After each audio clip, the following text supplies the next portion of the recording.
నమస్కారం. రాకీ న్యూస్కి స్వాగతం. ముందుగా ముఖ్యాంశాలు. కొత్త విద్యా సంవత్సరానికి స్వాగతం పలుకుతున్న మున్సిపల్ బాయ్స్ హై స్కూల్. ఉరుములు మెరుపులతో పల్నాడును ముంచెత్తిన భారీ వర్షం, లోతట్టు ప్రాంతాలు జలమయం. మున్సిపల్ కార్మికుల సమస్యలను సీఎం దృష్టికి తీసుకెళ్తా ఎమ్మెల్యే అరవిందబాబు భరోసా.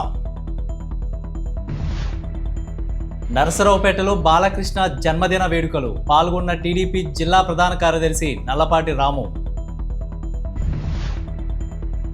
వర్షంలో లోతట్టు ప్రాంతాలను పరిశీలించిన ఎమ్మెల్యే అరవిందబాబు, కమిషనర్ రమ్యకీర్తన.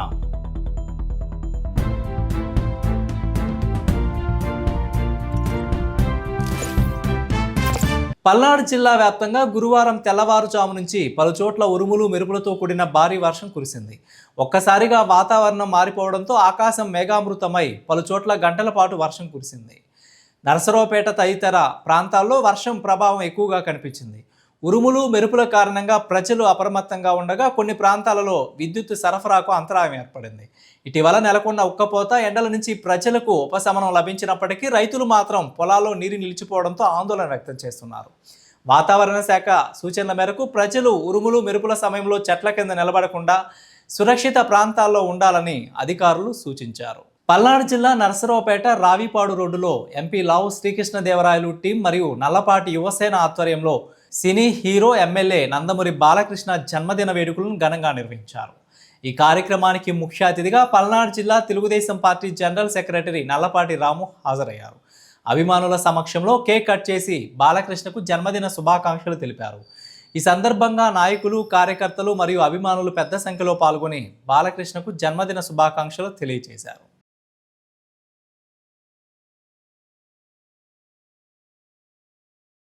నరసరావుపేట పట్టణంలో రాయిపాడు రోడ్లో ఉన్నటువంటి ఈ తాటి బెల్లం ఈ రెస్టారెంట్ దగ్గర నందమూరి బాలకృష్ణ గారి జన్మదినం సందర్భంగా నందమూరి అభిమానులు అంతా కలిసి ఈరోజు ఇవాళ కేక్ కటింగ్ కార్యక్రమం జరపడం జరిగింది. బాలకృష్ణ గారు నిండు నూరేళ్లు ఆయురారోగ్యాలతో ఉండాలి అన్న నందమూరి తారక రామారావు గారి వారసత్వాన్ని పుణికిపుచ్చుకుని రేపు రాబోయే రోజుల్లో రాజకీయాల్లో కూడా ఇప్పటికే 3 సార్లు ఎమ్మెల్యేగా గెలిచి ఉన్నారు.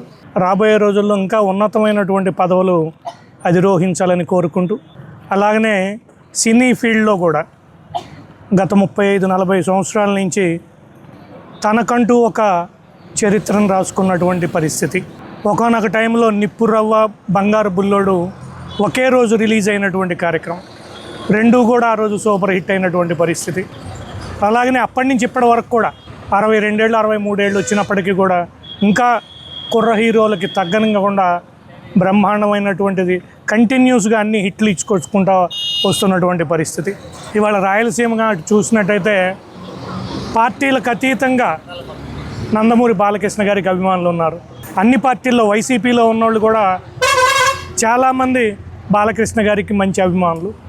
అలాగనే బాలకృష్ణ గారు సినీ జీవితంతో పాటు రాజకీయ జీవితంతో పాటు బసవతారకం క్యాన్సర్ హాస్పిటల్ ఏదైతే ఉందో హైదరాబాద్లో దానికి చైర్మన్గా ఉంటూ ఎంతోమంది పేదవాళ్ళకి నేనున్నానంటూ క్యాన్సర్ హాస్పిటల్కి వచ్చినటువంటి పేషెంట్లందరికీ కూడా దగ్గరుండి అన్ని కార్యక్రమాలు నిర్వహిస్తున్నటువంటి పరిస్థితి. అలాగనే మొన్న అమరావతిలో కూడా క్యాన్సర్ హాస్పిటల్కి శంకుస్థాపన చేయడం జరిగింది. రాబోయే 3 సంవత్సరాల్లో ఇక్కడ కూడా క్యాన్సర్ హాస్పిటల్ రెడీ అవ్వబోతా ఉంది. నరసరావుపేటలో భారీ వర్షంలో పల్లపు ప్రాంతాలను ఎమ్మెల్యే అరవిందబాబు, మున్సిపల్ కమిషనర్ రమ్యకీర్తన పరిశీలించారు. స్థానిక ఎస్ఆర్కేటీ కాలనీలో సాఫీగా వర్షపు నీరు పోవడానికి కాలువలను ఎమ్మెల్యే శుభ్రం చేశారు. శివారు ప్రాంతమైన కాలనీ వాసుల సమస్యలను అడిగి తెలుసుకున్నారు. వర్షాల కారణంగా అప్రమత్తంగా ఉండాలని మున్సిపల్ అధికారులకు, శానిటేషన్ సిబ్బందికి ఎమ్మెల్యే అరవిందబాబు ఆదేశాలు జారీ చేశారు.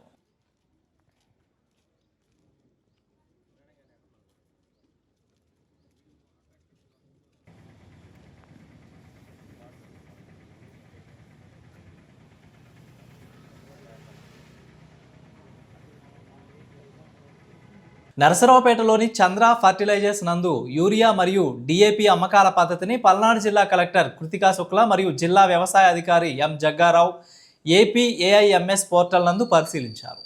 రైతుకి ఉన్న విస్తీర్ణము ప్రకారం వేసే పంటను బట్టి యూరియా, డిఏపి కేటాయింపును మరియు విడతల వారీగా కేటాయింపును పరిశీలించారు. అలాగే రైతువారీ పద్ధతిలో పంటల వారీగా ఎంత యూరియా, డిఏపి వాడతారు రైతులను అడిగి తెలుసుకున్నారు. శాస్త్రవేత్తల సిఫారసు మేరకు మాత్రమే ఎరువులను వినియోగించాలని తెలియజేశారు. ఎరువుల డీలర్లు తప్పనిసరిగా ఏపీ ఏఐఎంఎస్ 2.0 ద్వారా యూరియా, డిఏపి అమ్మకాలను జరపాలని హెచ్చరించారు. ఎవరైనా ఎరువుల డీలర్ దీనిని అతిక్రమించి యూరియా, డిఏపి అమ్మకాలు జరిపినట్లయితే వారిపై ఎరువుల నియంత్రణ చట్టం 1985 ప్రకారం చట్టపరమైన చర్యలు తీసుకొనబడతాయని హెచ్చరించారు. ఈ కార్యక్రమంలో పలువురు అధికారులు, ఇక్కూరు, పాలపాడు రైతులు పాల్గొన్నారు. వేసవి సెలవుల అనంతరం జూన్ 12 నుంచి ప్రారంభం కానున్న కొత్త విద్యా సంవత్సరానికి Narasaraopet municipal boys high school సర్వాంగ సుందరంగా ముస్తాబైంది. ప్రధానోపాధ్యాయులు శ్రీరాములు ఆధ్వర్యంలో ఉపాధ్యాయులు, విద్యార్థులకు ఆహ్వానం పలుకుతూ పాఠశాల ఆవరణను అందంగా అలంకరించారు. అలాగే వ్యక్తిగత పరిశుభ్రత, స్వచ్ఛతపై అవగాహన కల్పించేలా ప్రత్యేక ఏర్పాట్లను చేపట్టారు. కొత్త విద్యా సంవత్సరంలో విద్యార్థులను ఆహ్లాదకర వాతావరణంలో స్వాగతించేందుకు అన్ని ఏర్పాట్లను పూర్తి చేశారు. మున్సిపల్ బాయ్స్ హై స్కూల్ స్వాగతం పలుకుతోంది. మరి రేపటి నుండి అంటే 12/6/26 సంవత్సరం నూతన విద్యా సంవత్సరం ప్రారంభించబోతూ ఉన్నాం. మన పాఠశాలలో సుమారుగా 40 క్లాస్ రూమ్స్, అలాగే ల్యాబ్స్, లైబ్రరీ, కొత్తగా మరొక 4 రూములు కూడా ఏర్పాటు చేయడం జరుగుతోంది. ఎండిఎం అంటే మిడ్ డే మీల్స్ కూడా ఏర్పాటు జరుగుతూ ఉంది. ప్రస్తుతం మన పాఠశాలలో 630 మంది విద్యార్థులు మరి చేరి ఉన్నారు. అదేవిధంగా మరి విద్యాశాఖ ఆదేశాల ప్రకారం మరొక 63 మందిని అదనంగా చేర్చుకోవాల్సినటువంటి పరిస్థితి ఉన్నది. ఇప్పుడు అడ్మిషన్స్ జరుగుతూ ఉన్నాయి కనుక త్వరపడి మా పాఠశాలలో మీ విద్యార్థులను చేరిస్తే త్వరగా వారికి ఇవ్వవలసినటువంటి అన్ని కిట్స్ కూడా మేము అందజేస్తాం. రేపే బుక్స్ ఇవ్వడానికి కూడా రెడీ చేసి ఉన్నాము కనుక పట్టణ ప్రజలు, అలాగే పరిసర గ్రామాల ప్రజలు కూడా మా పాఠశాలలో మీ విద్యార్థులను చేర్చి మంచి విద్యా బుద్ధుల్ని నేర్పించడానికి మేము శాయశక్తిలో కృషి చేస్తాము. ఇది చాలా పురాతనమైనటువంటి పాఠశాల. అలాగే సుమారుగా 30 మంది స్టాఫ్, చాలా టాలెంటెడ్ టీచర్స్ మా దగ్గర ఉన్నారు.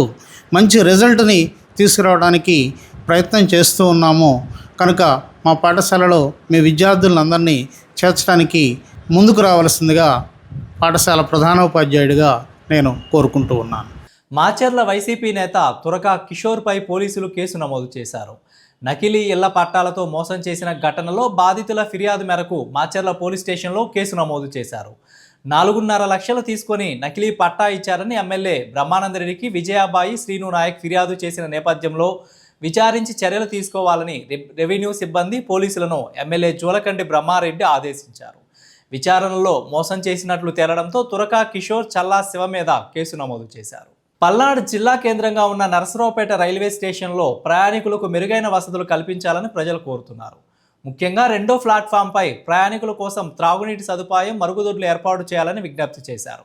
అలాగే రైలు వచ్చేంత వరకు వేచి ఉండే ప్రయాణికులకు ఇబ్బందులు లేకుండా ప్లాట్ఫామ్పై షెడ్డు నిర్మాణాన్ని మరింత విస్తరించాలని కోరారు.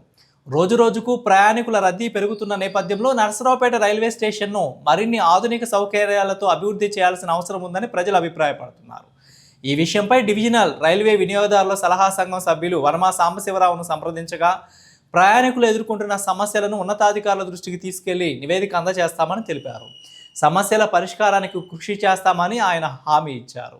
పట్టణంలోని 32వ వార్డు మసీదు సెంటర్ ప్రాంతంలో గత కొన్ని నెలలుగా శానిటేషన్, డ్రైనేజీ వ్యవస్థ సరిగా లేదని స్థానికులు ఆవేదన వ్యక్తం చేశారు. డ్రైనేజీ కాలువలు ఎక్కడికక్కడ మూసుకుపోవడంతో మురుగునీరు సక్రమంగా వెళ్ళక నిల్వ ఉంటుందని, వర్షాలు కురిసిన సమయంలో చెత్తా చెదారం కాలువల నుంచి బయటకు వచ్చి పలు వీధులలో రోడ్లపై పేరుకుపోతుందని ప్రజలు తెలియపరిచారు. దీంతో దుర్వాసన వ్యాపించడంతో పాటు దోమల బెడద కూడా పెరుగుతుందని ఆందోళన వ్యక్తం చేస్తున్నారు. సంబంధిత మున్సిపల్ అధికారులు వెంటనే స్పందించి డ్రైనేజీ కాలువలను శుభ్రపరిచి శానిటేషన్ సమస్యను పరిష్కరించాలని స్థానికులు కోరుతున్నారు.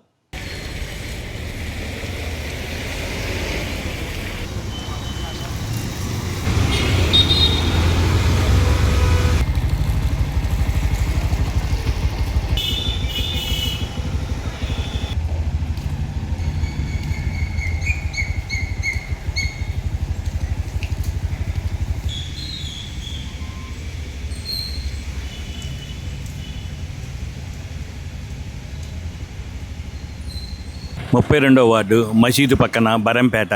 ఇక్కడ ఆ రోడ్డు మీద చెత్తా చెదారం కానీ కాలువల్లో మట్టి కానీ తీయక చాలా నెలలైంది. మేము కమిషనర్ గారికి ఇక్కడ ఉండే అతనికి కంప్లైంట్ చేసినాము, అయినా కానీ ఇంతవరకు అది తీయలేదు. పైన తీశారు, మళ్ళీ అట్లానే ఉంది. ఈ వర్షం పడ్డ దాటికి దోమలు, ఈగలు, మరి ఆయన క్రిములన్నీ చేరి వాసన వస్తుంది. బరంపేట మొత్తం కాలువ మొత్తం ఎన్నిసార్లు కంప్లైంట్ చేసినా దీనికి పరిష్కారం చేయలేకపోయారు. రోడ్ల మీద నీరు నిలవటం, మట్టి అవన్నీ కమిషనర్ గారు చూసి చొరవ తీసుకొని మాకు పరిష్కారం చేయవలసిందిగా కోరుతున్నాం. మున్సిపాలిటీలో ప్రజలకు నిత్యావసరమైన 14 కీలక విభాగాల ప్రైవేటీకరణను నిలిపివేయాలని కోరుతూ AP municipal workers and employees union CITU Palnadu జిల్లా కమిటీ నాయకులు గురువారం నరసరావుపేట ఎమ్మెల్యే డాక్టర్ చదలవాడ అరవిందబాబుకు వినతి పత్రం అందజేశారు. ఈ సందర్భంగా CITU నాయకులు మాట్లాడుతూ రాష్ట్రంలోని 123 మున్సిపల్ కార్పొరేషన్లు, మున్సిపాలిటీలు, నగర పంచాయతీలలో 14 కీలక విభాగాలను PPP పద్ధతిలో ప్రైవేటీకరించాలని రాష్ట్ర ప్రభుత్వం తీసుకువచ్చిన జీవోను వెంటనే ఉపసంహరించుకోవాలని అన్నారు. వనరుల పరిరక్షణ మరియు స్వావలంబన కార్యాచరణ ప్రణాళిక పేరుతో మున్సిపాలిటీలకు పంపిన ఈ ఉత్తర్వుల వల్ల పారిశుద్ధ్యం, త్రాగునీరు, వీధి లైట్లు, పర్యావరణ పరిరక్షణ వంటి నిత్యావసర సేవలకు విఘాతం కలుగుతుందని ఆవేదన వ్యక్తం చేశారు. వినతి పత్రం స్వీకరించిన ఎమ్మెల్యే డాక్టర్ అరవిందబాబు మాట్లాడుతూ మున్సిపల్ కార్మికులు ప్రజారోగ్యం, పర్యావరణ పరిరక్షణ కోసం నిరంతరం పాటుపడుతున్నారని, వారి సమస్యలను ముఖ్యమంత్రి నారా చంద్రబాబు నాయుడు దృష్టికి తీసుకెళ్లి పరిష్కారం అయ్యేలా కృషి చేస్తానని హామీ ఇచ్చారు. ఈ కార్యక్రమంలో CITU నాయకులు పాల్గొన్నారు. రాష్ట్రం కష్టకాలంలో ఉన్నప్పుడు, కరోనా టైంలో కానీ, అదేవిధంగా వరదలు, తుఫాన్లు వచ్చినప్పుడు కూడా వీళ్ళందరూ కూడా కష్టపడి పనిచేయటం, విజయవాడ పట్టణం అంతా కూడా వరదలతో మునిగిపోయినప్పుడు కూడా దగ్గరుండి మీరు పనిచేయటం, చంద్రబాబు నాయుడు గారు మీ అందరిని కూడా మెచ్చుకొని మీకు అన్ని విధాలు అండగా ఉంటామని చెప్పి మిమ్మల్ని ఫ్రంట్ లైన్ వారియర్స్గా ఆ రోజు డిక్లేర్ చేయడం జరిగింది. నేను కూడా మీతో పాటే పనిచేస్తూ ఉంటాను రోజు. నేను చిన్నప్పటి నుంచి కూడా వ్యవసాయం చేసి బతికిన వాళ్ళం మేమందరం కూడా. అదేవిధంగా కార్మికులు, వాళ్ళ కష్టాలు మాకు తెలియదు కాదు. అంటే మనం అందరం కూడా ఏమడుగుతున్నారంటే మీరు అందరూ కూడా ప్రైవేటీకరణ వద్దు, ఈ 673 జీవో, 695 జీవో రద్దు చేయమని కోరుతూ ఉన్నారు. అదేవిధంగా టెంపరీ ఎంప్లాయీస్ అందరూ కూడా మరి పర్మనెంట్ చేసి సమానమైన వేతనాన్ని గవర్నమెంట్ ఏర్పాటు చేయాలని చెప్పి కోరుతూ ఉన్నారు. కాబట్టి అదేవిధంగా 60 ఏళ్ళు దాటిన మరి వృద్ధులందరూ కూడా 60 ఏళ్ళు దాటిన మరి మున్సిపల్ కార్మికులందరినీ కూడా విధులను తొలగించకుండా మళ్ళీ వాళ్ళు, ఎందుకంటే వీళ్ళందరూ చేసే టెంపరీ జాబ్సే కాబట్టి మమ్మల్ని కూడా విధుల్లో తీసుకోమని వీళ్ళు అడుగుతూ ఉన్నారు. తప్పనిసరిగా వీళ్ళు అడిగిన కోరికలన్నీ కూడా న్యాయమైన కోరికలు కాబట్టి ముఖ్యమంత్రి గారి దృష్టికి తీసుకెళ్ళి అదేవిధంగా మున్సిపల్ శాఖ మంత్రి నారాయణ గారికి కూడా అందజేస్తాను. జిల్లా కేంద్రం నరసరావుపేటలోని కాసు కన్వెన్షన్ హాల్ నందు రేపు అనగా జూన్ 12 ఉదయం 6 గంటలకు ఆశా ANMలతో ప్రత్యేక యోగా కార్యక్రమాలు నిర్వహించనున్నట్లు జిల్లా కలెక్టర్ కృతికా శుక్లా ఒక ప్రకటనలో తెలిపారు. ప్రజలందరూ పాల్గొని కార్యక్రమం విజయవంతం చేయాలని కలెక్టర్ పిలుపునిచ్చారు. వివాహేతర సంబంధానికి మరో వ్యక్తి బలి అయ్యారు. ఈ నెల 1వ తారీఖున చిలకలూరుపేట మండలం ఏలూరు వద్ద అనుమానాస్పద స్థితిలో షేక్ జాకీర్ హుసేన్ 35 సంవత్సరాలు మృతి చెందాడు. భార్య షేక్ షఫియా ఇచ్చిన ఫిర్యాదు మేరకు పోలీసులు దర్యాప్తు చేపట్టారు. జాకీర్ హుసేన్ మృతి అనుమానాస్పద మృతి కాదు, హత్య అని పోలీసులు తేల్చారు. వివరాల్లోకి వెళ్తే జాకీర్ హుసేన్ హత్య చేసింది ప్రియురాలు మనీషా 31 సంవత్సరాలు, అతని భర్త కాళేశా వలి 35 సంవత్సరాలని DSP హనుమంతరావు తెలిపారు. గత నెల 31వ తేదీన మనీషా ఫోన్ చేసి ప్రియుడు జాకీర్ హుసేన్ను తన ఇంటికి రావాల్సిందిగా చెప్పింది. రాత్రి 10 గంటల తర్వాత ఇంటికి వచ్చిన జాకీర్ హుస్సేన్ని ముందుగా వేసుకున్న పథకం ప్రకారం మనీషా భర్త కాళేశా తాడుతో మెడకు ఉరిబిగించి హత్య చేశారు. మృతదేహాన్ని టాటా మ్యాజిక్లో వేసుకొని వేలూరు దగ్గర జన సమాచారం లేని చోట పడేశారు. దర్యాప్తు చేపట్టిన పోలీసులు ముద్దాయిల ఇద్దరిని అరెస్టు చేసి హత్యకి ఉపయోగించిన తాడు, టాటా ఏస్ వాహనం స్వాధీనం చేసుకున్నారు. వాసవి సేవా సమితి 2026 నూతన అధ్యక్ష మరియు కార్యవర్గ ప్రమాణ స్వీకార మహోత్సవం స్థానిక వాసవి కళ్యాణ మండపం నందు ఘనంగా జరిగింది. ఈ కార్యక్రమంలో అధ్యక్షులుగా చీతిరాల చంద్రకుమార్, ప్రధాన కార్యదర్శి బచ్చు సాయి సంతోష్, కోశాధికారి బొగ్గవరపు మణిదీప్, చీఫ్ ఆర్గనైజర్ కొప్పు రావూరి హనుమంతరావు, అధికార ప్రతినిధి గెల్లి సాయికృష్ణ, కోఆర్డినేటర్ నల్లూరి వెంకటేశ్వర్లు ఎన్నికయ్యారు. శివన్నారాయణ అధ్యక్షతన ప్రమాణ స్వీకారం, పూర్వ అధ్యక్షుల సత్కారం జరిగింది. 10, 11, 12వ తరగతిలో అత్యధిక మార్కులు సాధించిన విద్యార్థులకు ముఖ్య అతిథిగా హాజరైన నరసరావుపేట శాసనసభ్యులు డాక్టర్ చదలవాడ అరవిందబాబు గారిచే మెమోంటో శాలువాతో ఘనంగా సన్మానించడం జరిగింది. ఈ కార్యక్రమానికి మాజీ మున్సిపల్ చైర్మన్ నాగసరపు సుబ్బరాయ గుప్తా, కపిలవాయి విజయ్ కుమార్ తదితరులు పాల్గొన్నారు. మంచి పేరున్న సంస్థ ప్రజలకి కష్టకాలంలో సేవ చేయాలన్నా, అనావృష్టి అతివృష్టి గవర్నమెంట్ హాస్పిటల్లో కరోనా టైంలో కూడా అండగా ఉండాలంటే మీరు తప్పితే అవుతుంటారు చెప్పండి. ఇప్పుడు రైతులుగా మేమందరం కూడా మీకు అండగా ఉంటాము. మీరు బియ్యం ఇచ్చినా, పప్పులు ఇచ్చినా, ధాన్యం ఇచ్చినా, అన్నం ఇచ్చినా, మంచినీళ్ళు ఇచ్చినా పేదలకు సహాయం చేయడానికి మేము ఉంటాం. మీరు ఇస్తేనే మేము చేసేది. అందుకని ఎప్పుడు కూడా మీరు మనం కలిసి ఉండాల్సింది. బడి కట్టినా, గుడి కట్టినా, పల్లెటూరులో చూడండి, రైతులు ఉంటారు, ఆదివాసీ ప్రముఖులు ఉంటారు. అందరం కలిసి బడి కట్టించినా, గుడి కట్టించినా, బడిలో వాటర్ ప్లాంట్ పెట్టాలని మిమ్మల్ని అడుగుతాం. ఎవరు అడగలేము మేము. మీరైతే 10 మంది కలిసి తలా 2,000 వేసుకొని, లేకపోతే తలా 5,000 వేసుకుంటే ₹1,00,000 అయిపోతుంది ఎమ్మటే. అదే రైతులు మనం వేసుకోలేము. అందుకని మిమ్మల్ని ప్రతిదీ అడగాల్సి వస్తుంది. మిమ్మల్ని ఇబ్బంది పెడతామని ఒక బాధగా ఉంది. ఒక ఎప్పుడు మన P4లో చూస్తే అందరి పేర్లు మన ఆదివాసీ ప్రముఖులు. సుబ్బరాయ గుప్తా గారు కావచ్చు, మన కపిల విజయ్ కుమార్ గారు కానీ, మన మిస్టర్ సుబ్బు కానీ, గోడ భాస్కర్ గారు కానీ, పెద్దన్న గారు కానీ, ఎవరు అసలు పేరు పేరున వారు గొప్పవాడిని తక్కువ ఆలోచన లేదు. ఎవరికి తగ్గట్టు వారే వంటవాడి కిరాణా మర్చెంటోడు కానీ, ఫ్రూటోడు కానీ అందరూ చూపులు పట్టుకొని మన రోడ్లను శుభ్రం చేశారు. ఈ వాసవి సేవా సమితి మనందరం కూడా ప్రతిసారి సమావేశిస్తాం, అన్నీ తెలుసు. ముఖ్యంగా ఏంటంటే మన మిత్రులు చీతిరాల గురుపెద్దన్న గారు మరి సుమారు 31 సంవత్సరాల క్రితం ఈ వ్యవస్థను స్థాపించి సుమారుగా ఆయన 12-13 సంవత్సరాలు వారి అధ్యక్షులుగా ఎన్నో సేవా కార్యక్రమాలు చేశారు. వారి తర్వాత ఇప్పుడే మన పూర్వ అధ్యక్షులందరూ కూడా మాట్లాడారు. వాళ్ళందరినీ కూడా మరి ఆ కార్యక్రమాలు ఎన్నో చేశారు. ప్రతి సంవత్సరం కూడా ఒక్కొక్కళ్ళు 100 కార్యక్రమాలంటే సుమారు 3,000 కార్యక్రమాలు మరి వాళ్ళు ప్రజలకి, ముఖ్యంగా విద్యార్థులకి, పేదలకి అన్ని పనికొచ్చే కార్యక్రమాలు చేయటం మరి అభినందించదగ్గ విషయం. మనం ఉన్నప్పుడు కాకపోయినా, లేనప్పుడైనా, భోజనం చేస్తున్నప్పుడైనా వాళ్ళ భార్య బిడ్డలైనా చెప్పుకుంటారనే తత్వంతో నిన్న తర్వాత తరాన్ని కొత్త వాళ్ళు ఎవరవకుండా వాళ్ళ కమిటీలో తీసుకొచ్చి కన్వీనర్లుగా, అధ్యక్షులుగా చేయడానికి ఒక సంస్థ అంటూ ఆయుధం ఉండాలి అని పెద్దలు రోసయ్య గారి చేతి మీద ఈ సంస్థని కొబ్బరిగా కొట్టి చేరుతూ ఒక మాట చెప్పాడు 11/4/95. గురుపెద్దన సేవా సంస్థలో నిజాయితీ ఉండాలి. దానిలో నువ్వు ఎప్పుడైనా పని చేయదలుచుకున్నప్పుడు ₹1 తీసుకున్నా ఇచ్చినా నీ చేతి మీదుగా నడిపించకుండా ఉన్నంత కాలమే ఆ సంస్థకి మంచి గుర్తింపు ఉంటుందన్న మాటని నేను ప్రతి దానికి ఒక కన్వీనర్ని తయారు చేసి ఆ జమ ఖర్చు నివేదిక కన్వీనర్ చేస్తూ ఈ సంస్థని ఈ స్థాయికి తీసుకొచ్చాం. నరసరావుపేట విద్యార్థులకు నాణ్యమైన విద్యతో పాటు నైతిక విలువలను అందించడమే తమ సంస్థ లక్ష్యమని నరసరావుపేట భావన విద్యా సంస్థల డైరెక్టర్ ఎంఎస్ఆర్ శ్రీనివాసరావు తెలిపారు. విద్యార్థుల సమగ్ర అభివృద్ధికి ఆధునిక బోధనా విధానాలు, అనుభవజ్ఞులైన అధ్యాపకులతో విద్యను అందిస్తున్నామని పేర్కొన్నారు. విద్యతో పాటు క్రమశిక్షణ, వ్యక్తిత్వ వికాసానికి కూడా సంస్థ ప్రాధాన్యత ఇస్తోందని ఆయన వివరించారు. తల్లిదండ్రుల సహకారంతో విద్యార్థులను ఉన్నత లక్ష్యాల వైపు నడిపించేందుకు కృషి చేస్తున్నామని తెలిపారు. నరసరావుపేట ప్రాంత ప్రజలకు భావన ఐఐటి నీట్ అకాడమీ వారి విన్నపం. భావన ఐఐటి నీట్ అకాడమీ స్థాపించి 17 సంవత్సరములు పూర్తయినవి. ఈ విద్యా సంవత్సరంలో ఇంటర్మీడియట్, జూనియర్ మరియు సీనియర్ ఇంటర్లో పల్నాడు ప్రాంతంలోనే అత్యధిక మార్కులు సాధించినటువంటి మా విద్యార్థులకు అభినందనలు. సీనియర్ ఇంటర్లో 1000 మార్కులు గాను 990, జూనియర్ ఇంటర్లో 470 మార్కులు గాను 466 మార్కులు సాధించి పట్టణ ప్రాంతంలోనే అత్యధిక మార్కులు సాధించటం జరిగింది.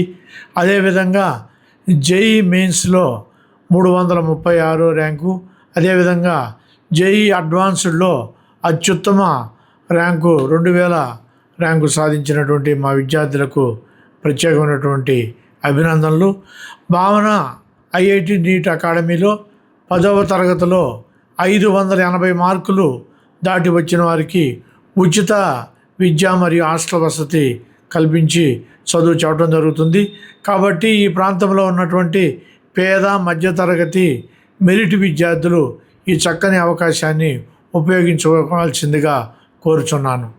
నరసరావుపేటలో పాలపాడు రోడ్డు, ప్రశాంతి నగర్లోని శ్రీ చిన్న సింగరాయకొండ ప్రసన్నాంజనేయ స్వామి వారికి లక్కరాజు వెంకటేశ్వర్లు రాజరాజేశ్వరి దంపతులు 25,116 విలువైన వెండి సర్వాంగాన్ని సమర్పించారు. స్వామివారి వెండి సర్వాంగ నిర్మాణానికి 100 గ్రాములకు తగ్గకుండా వెండి విరాళాలు అందించదలసిన భక్తులు ఆలయాన్ని లేదా ధర్మకర్త బొడ్డుపల్లి శ్రీనివాస్ 9052082699ను సంప్రదించాలని ఆలయ నిర్వాహకులు కోరారు. స్వామివారి సేవలో భాగస్వాములై ఆశీస్సులు పొందాలని విజ్ఞప్తి చేశారు. వార్తలు ముగించే ముందు హెడ్లైన్స్ మరొకసారి. కొత్త విద్యా సంవత్సరానికి స్వాగతం పలుకుతున్న మున్సిపల్ బాయ్స్ హై స్కూల్. ఉరుములు మెరుపులతో పల్నాడును ముంచెత్తిన భారీ వర్షం, లోతట్టు ప్రాంతాలు జలమయం. మున్సిపల్ కార్మికుల సమస్యలను సీఎం దృష్టికి తీసుకెళ్తా ఎమ్మెల్యే అరవిందబాబు భరోసా. నరసరావుపేటలో బాలకృష్ణ జన్మదిన వేడుకలు, పాల్గొన్న టీడీపీ జిల్లా ప్రధాన కార్యదర్శి నల్లపాటి రాము. వర్షంలో లోతట్టు ప్రాంతాలను పరిశీలించిన ఎమ్మెల్యే అరవిందబాబు, కమిషనర్ రమ్యకీర్తన. వార్తలు ఇంతటితో సమాప్తం. తిరిగి మరో బులెటిన్లో మళ్ళీ కలుద్దాం. అంతవరకు సెలవు, నమస్కారం.